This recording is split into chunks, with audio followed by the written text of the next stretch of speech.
Thank you Addanki Dayakar గారు. So మొత్తానికి స్పందన ఒకటి, మావోయిస్టులకు సంబంధించి ఇప్పుడు మనం టాపిక్ కనుక చూసుకుంటే మావోయిస్ట్ విషయంలో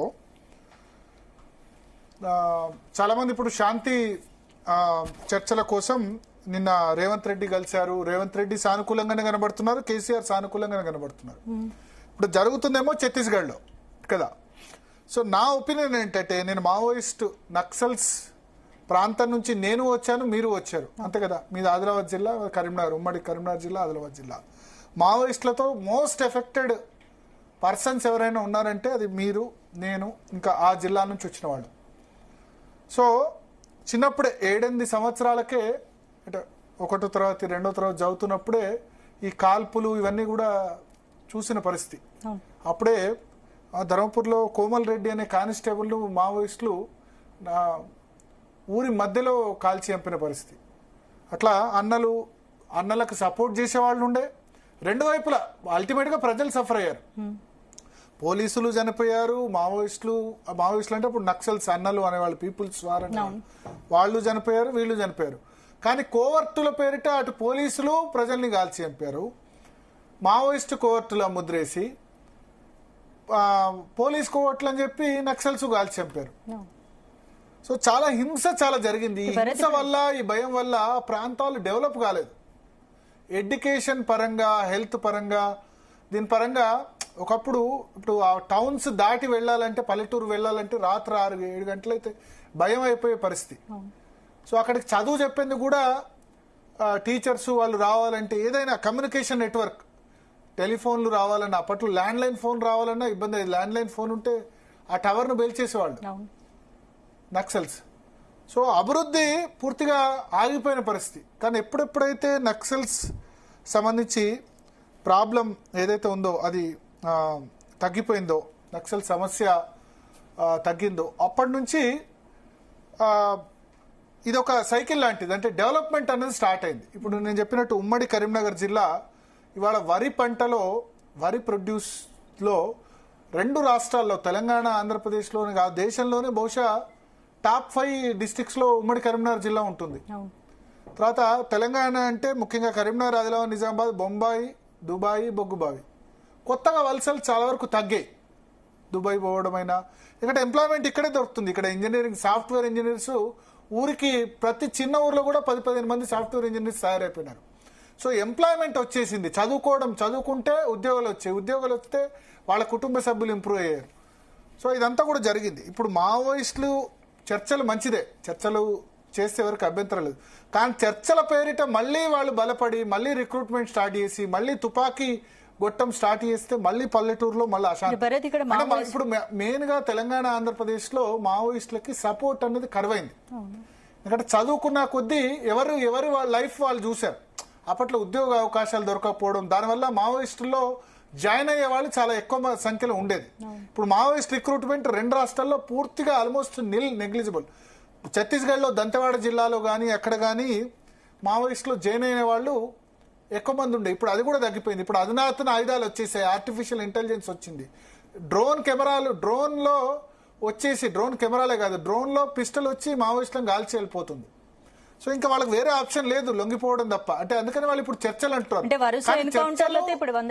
చర్చలు కనుక చేస్తే వాళ్ళు ఏ విధంగా అంటే, పూర్తిగా మేము లొంగిపోతాం, మేము జనజీవన స్రవంతిలో కలిసిపోతాం అంటే చర్చలు తప్ప, మళ్ళీ ఈ సమస్య పెద్దగా అయితే మాత్రం మళ్ళీ సఫర్ అయ్యేది అక్కడ ఉన్న. మావోయిజంతో దేశ అంతర్గత భద్రతకు ముప్పు ఉందని కేంద్రం అంటుంది కదా, మరి మావోయిస్టులతో చర్చలకు కేంద్రం ఒప్పుకుంటుందా? ఇంతవరకు ఒప్పుకోలేదు. వాళ్ళు చర్చలు అంటున్నా సరే వాళ్ళు ఒప్పుకోవడానికి ఏంటంటే ఇక లాస్ట్ ఫాగండ్ చాలా తక్కువ మంది మిగిలారు. ఛత్తీస్గఢ్లో, జార్ఖండ్లో కొన్ని చోట్ల మాత్రమే. ఇప్పుడు నక్సల్స్ ప్రభావిత రాష్ట్రాలు 9 ఉండేవి, ప్రధానంగా మహారాష్ట్రలో గడ్చిరోల్ జిల్లా, తెలంగాణలో ఖమ్మం, భద్రాచలం, ఈ ప్రాంతంలో కరీంనగర్, ఆదిలాబాద్, నిజామాబాద్ ఇప్పుడు పూర్తిగా ఎలిమినేట్ అయిపోయింది. ఓన్లీ భద్రాచలం రీజన్ లో కొంత ఛత్తీస్గఢ్ బార్డర్ లో మాత్రమే ఉన్నారు. ఇప్పుడు నక్సలిజం దంతెవాడ మహారాష్ట్రలో, ఛత్తీస్గఢ్ లో ఇక్కడ మాత్రమే ఉంది. జార్ఖండ్ లో, బీహార్ లో, తెలంగాణ, ఆంధ్రప్రదేశ్ ఆల్మోస్ట్ ఇంకా అయిపోయిన పరిస్థితి. కొత్తగా జాయిన్ కావట్లేదు ఎవరు. సో తుపాకీ గుట్టం ద్వారానే రాజ్యాధికారం సాధ్యం అన్న ఏదైతే సిద్ధాంతం ఉందో అది తప్పని ప్రూవ్ అయింది. మీరు రండి రాజకీయాల్లోకి, అరవింద్ కేజ్రీవాల్ వచ్చాడు కదా రాజకీయాల్లోకి 2013లో అధికారంలోకి వచ్చాడు కదా, కాంశీరామ్ వచ్చాడు కదా, మాయావతి ముఖ్యమంత్రి అయింది కదా ఉత్తరప్రదేశ్లో. ఇవన్నీ పాసిబుల్ కదా. నేపాల్లో మావోయిస్టులు రాజకీయ పార్టీ పెట్టి ప్రచండ ప్రధానమంత్రి కాలేదా? రండి ఎన్నికల్లో పోటీ చేయండి మీ సిద్ధాంతానికి బలం ఉంటే. అదే చెప్తున్నారు ఇప్పుడు. సో చర్చలు ఎవరు వ్యతిరేకం కానీ చర్చలను యూజ్ చేసుకొని మళ్ళీ వాళ్ళు బలం పెంచుకొని మళ్ళీ రిక్రూట్మెంట్ చేస్తే అది అందుకనే అన్కండిషనల్ గా రావాలి వాళ్ళు. మేము లొంగిపోతాం అంటే నా ఒపీనియన్, మేము పూర్తిగా లొంగిపోతాం, మేము జనజీవన స్రవంతిలో కలుస్తాం అంటే ఎస్ వాళ్ళ మీద కేసులన్నీ ఎత్తేయాలి, అందరినీ ప్రధాన స్రవంతిలో కలుపుకోవాలి. కానీ ఇప్పుడు ఆల్రెడీ ఆ కర్రెగుట్టను చుట్టుముట్టారు 1000 మంది. వాళ్ళ ప్రాణాలు కాపాడుకోవడానికి మాత్రమే దీన్ని ఒక ఆయుధంగా వినియోగించుకొని తర్వాత మేము మా స్ట్రెంగ్త్ పెంచుకుంటాం అని చెప్తే ప్రాబ్లం అవుతుంది. ఎందుకంటే చంద్రబాబు నాయుడు మాజీ ముఖ్యమంత్రి మీదనే హత్యా ప్రయత్నం ఎంతో మంది. ఇప్పుడు శ్రీధర్ బాబు తండ్రి శ్రీపాదరావు, రాగ్య నాయక్ గిరిజన ఎమ్మెల్యే, డీకే అరుణ తండ్రి చిట్టెన్ నర్సిరెడ్డి, ఇదంతా కూడా మనం చూసాం కదా 2007-8 వరకు ఏ విధంగా జరిగిందో. ఆ మారణ హోమాన్ని మళ్ళీ తెలంగాణ పల్లెల్లో చూడకూడదు, అటువంటి ఆ పరిస్థితి రాకూడదు. అంటే ఇక్కడ నక్సల్స్ కు వ్యతిరేకమని కాదు, నక్సల్స్ పోలీసుల మధ్యలో సామాన్య ప్రజలు నరిగిపోయినారు, ఎంతమంది అమాయకులు చనిపోయినారు, పోలీసు అమాయకులు చనిపోయినారు, నక్సల్స్ అమాయకులు చనిపోయినారు, ప్రజల అమాయకులు చనిపోయినారు. సో ఇవన్నీ కాకుండానే ప్రాంతాలు డెవలప్ అయ్యాయి కదా, ఇవన్నీ కాకుండానే 2 ప్రాంతాలు కూడా డెవలప్ అయిపోయిన పరిస్థితి. అదంతా లేకుండానే తుపాకీ గొట్టం ద్వారా రాజ్యాధికారం, తుపాకీ గొట్టం అవసరం లేకుండానే బలహీన వర్గాలకు అన్ని వర్గాలకు కూడా న్యాయం జరిగిన పరిస్థితి. ఒకప్పుడు దొరలు వాళ్ళ ఇప్పుడున్న పరిస్థితుల్లో మావోయిజం సిద్ధాంతం అవసరం అని కొందరు వాదిస్తున్నారు కూడా. అంటే ఆ సిద్ధాంతం అయితే డెఫినెట్ గా ఇప్పుడు ఆ కాలం చెల్లిపోయింది. మావోయిస్ట్ సిద్ధాంతం ఎవరైనా ఎన్నికల్లోకి సామాన్యుడు కూడా ఎన్నికల్లో వస్తున్నాడు, గెలుస్తున్నాడు. దానికి ఢిల్లీలో అరవింద్ కేజ్రీవాల్, చాలా మంది, మాయావతి ముఖ్యమంత్రి అయ్యారు కదా.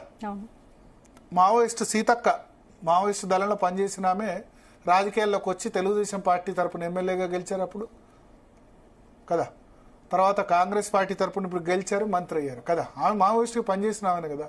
ఇప్పుడు రాజ్యాధికారం ఆమె చేతిలో ఉంది కదా. ఇప్పుడు మహిళా శిశు సంక్షేమ శాఖ మంత్రి ఉన్నారు. మీ ఉమ్మడి ఆదిలాబాద్ జిల్లాకే ఇప్పుడు ఇన్ఛార్జ్ మంత్రిగా ఉన్నారు. సో కనబడుతుంది విజిబుల్ గా. అది అవసరం లేదు, మన రాజ్యాంగం ఆ సౌలభ్యం ఇచ్చింది. ఎన్నికల్లో పాల్గొంటే ఎవరైనా ఓటేయచ్చు.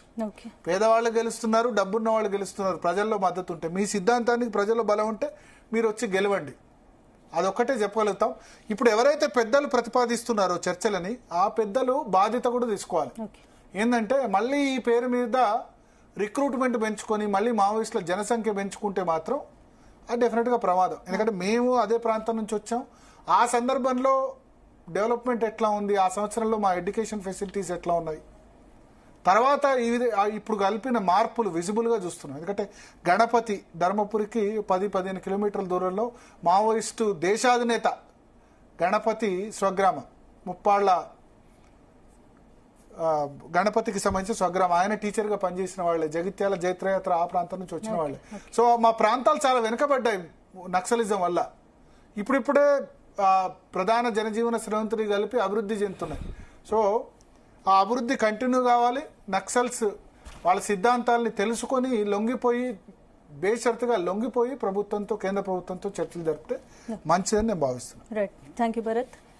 ఇది ఇవాళ DNA. మరిన్ని టాపిక్స్ తో రేపు DNA లో మళ్ళీ